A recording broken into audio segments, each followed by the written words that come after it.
I'm ready to rise, I'm ready to shine, I'm ready to wear my crown. I'm ready to rise, I'm ready to shine, I'm ready to wear my crown.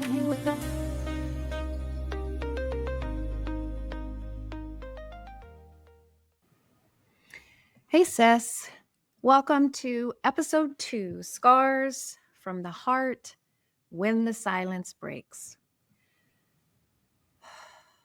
The hardest thing to say out loud is the thing that almost destroyed you. Because once you say it, you can't pretend that it didn't happen. And you also can't stay stuck in the silence and the shame anymore. This is the heart path of scars. This is where we stop performing strength and start telling the truth. The heart path is where most healing begins, not with solutions, but with the silence finally being broken. Now, this isn't about screaming or confessing everything at once. It's about finding the first word that feels true.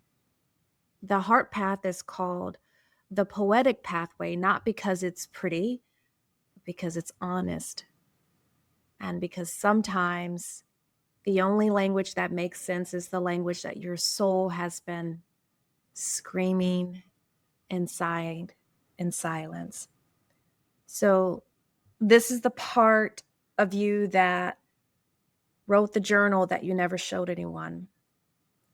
This is the part of you that whispered it to God at 2 a.m., that sat in the bathtub and whispered things to the ceiling, that cried in the car and still went to work, that made it through holidays with a smile and swollen eyes.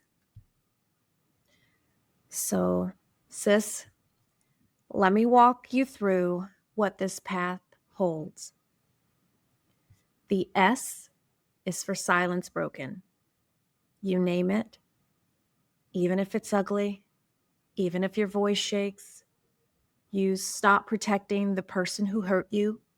You stop pretending you're okay when you're bleeding inside. You stop minimizing your own pain. That's the first step. The C is for claim the truth. Now, you don't just say it, you own it. You claim it without apology, and you recognize what was actually taken from you. You stop rewriting the story to make others comfortable. You name the loss, the betrayal, the moment that your innocence cracked. That's step 2. Step 3, the A is for activate the body. This is where you stop suppressing what you feel. You let the tears come. You scream, you write, you move. You let your body release the story that's been holding you like a hostage. You let your body be a part of the healing, not just your mind. The 4th step, the R, is for reconstruct identity. You begin to rebuild the parts of yourself that were buried. You say, I'm not who they said I was. You return to your own name. You begin to remember who you were before the wound and who you're becoming because of it. You stop living from survival and start living from truth. The 5th and final step is the S, and this is for sovereign living. You start making choices that honor you, not trauma, not guilt, not shame, but you.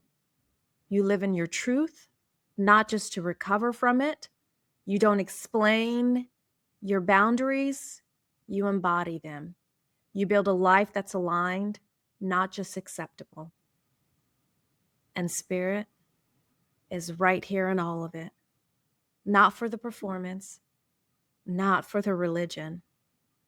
And you might not have known it back then, but the moment your silence broke,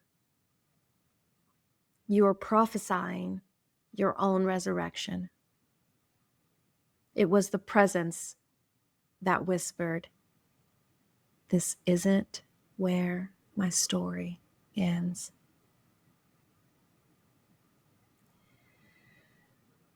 It was the whisper that said,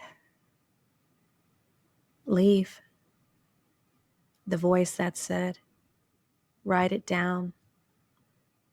The stranger or the friend who looked at you, really, really looked at you and saw you and asked, "Are you okay?"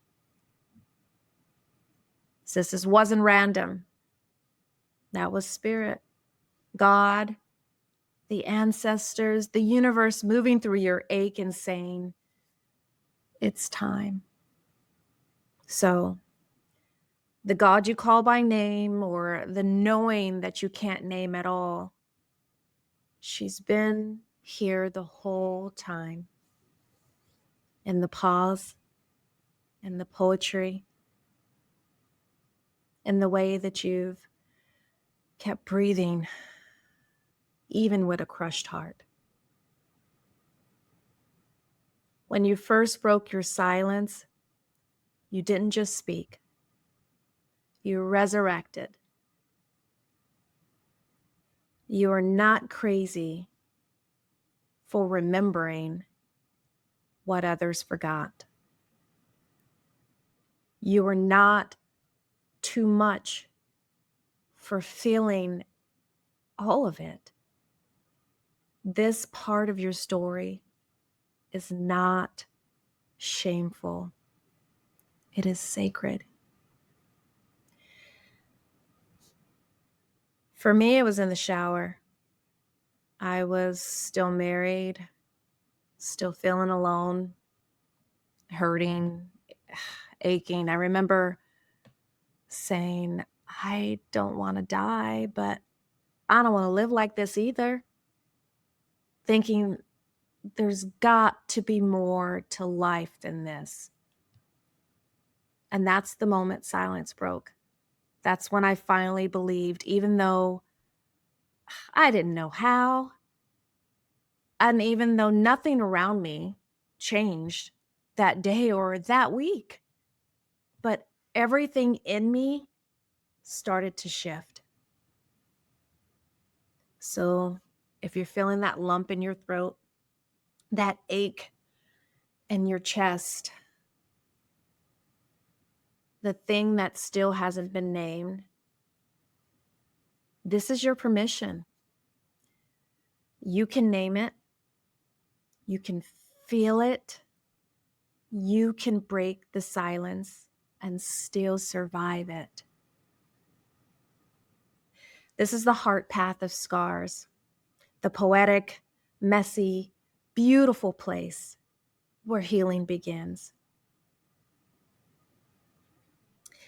So in part 3, we move from emotion to insight. We talk about the mind path, the stories that we believe, the narratives we carry, and how to turn pain into power.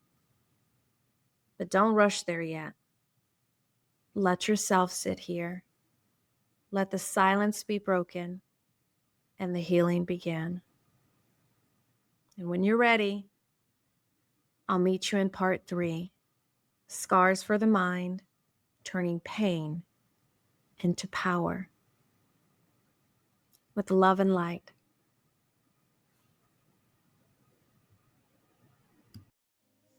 I'm ready to shine. I'm ready to wear my crown.